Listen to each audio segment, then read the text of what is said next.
Waktu itu apa daerah Cotring apa itu? Aku udah lupa tuh ya. Jadi hanya dibatasi dengan apa sungai itu. Di sana musuh, kita sini. Kita musuh. Kita sudah habis pudang dandang. Aku udah mau nangis, orang udah balas gini. Jadi hanya rompi bajanya kita tutup depan sini udah. Aku tinggal baca doa udah, jangan sampai kita nih.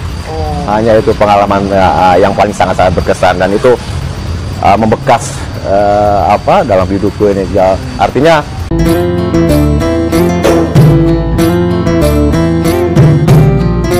Assalamualaikum warahmatullahi wabarakatuh.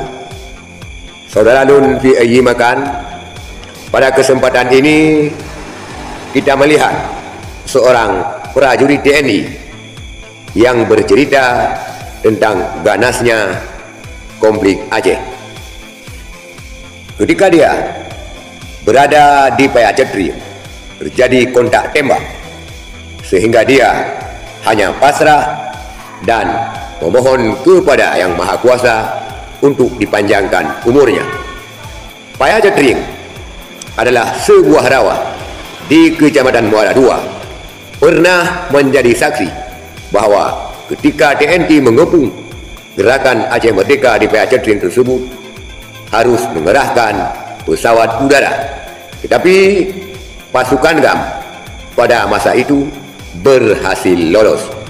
Sebelum kita ekspos selanjutnya, kita lihat dulu video pengakuan daripada anggota TNI tersebut. Inilah videonya. pernah dari Aceh sampai Papua udah pernah, walaupun nggak semua pulau, nggak semua tempat kita datangi, tapi minimal udah pernah kita injak lah. Kalau yang berkesan ketika tahun 2000 lah, tahun 2000 antara 2000 2001 waktu ramenya perang Aceh ya. Waktu itu GAM ya. Waktu itu apa daerah Cotring apa itu? Aku udah lupa tuh ya. Jadi hanya dibatasi dengan apa sungai itu. Di sana musuh, kita sini.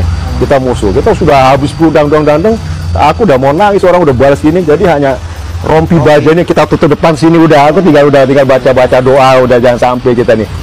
Hanya itu pengalaman yang paling sangat berkesan, dan itu membekas dalam hidupku ini ya. Artinya ke depan tuh bener-bener kedengaran tuh Bang. iya pasti, memang kelihatan seperti main-main ya, tapi kenanya beneran.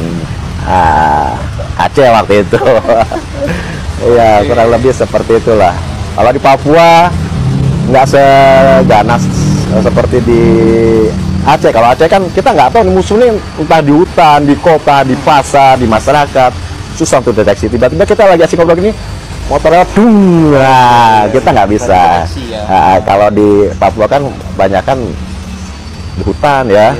Kalau di masyarakat ya ada gitu, tapi nggak seserem mungkin di Aceh. Itu setauku. Mudah-mudahan kalau ada salah minta maaf nih aku nih. Itulah sebuah video yang melintas di beranda sosial, dan saya tertarik untuk mengeksposnya kembali karena Paya Cetring tidak jauh dari tempat kediaman kami, di mana kami juga dulu ketika pengepungan Paya Cetring tersebut, walau tidak berada di lokasi, tetapi mengetahui persis kejadiannya. Prajurit TNI ini ketika kontak tembak di Paya Cetring, dia berada di area tersebut, dan dia hanya bisa pasrah dan menangis meminta doa daripada Yang Maha Kuasa agar dipanjangkan umurnya. Paya Cetring adalah markas ataupun daerah yang dikuasai oleh Panglima yang bernama Sulaiman, yang sudah almarhum, yang berasal dari Paluk Pundi. Dan saudara sekalian, Paya Cetring ini dikepung habis-habisan, tetapi kombatan ataupun pasukan gerakan Aceh Merdeka berhasil meloloskan diri. Itulah saudara sekalian, sebuah kisah daripada seorang anggota TNI yang pernah ke daerah kami, yaitu di seputaran Muara II, di Paya Jetrim. Sekian sekalian, terima kasih. Assalamualaikum warahmatullahi wabarakatuh.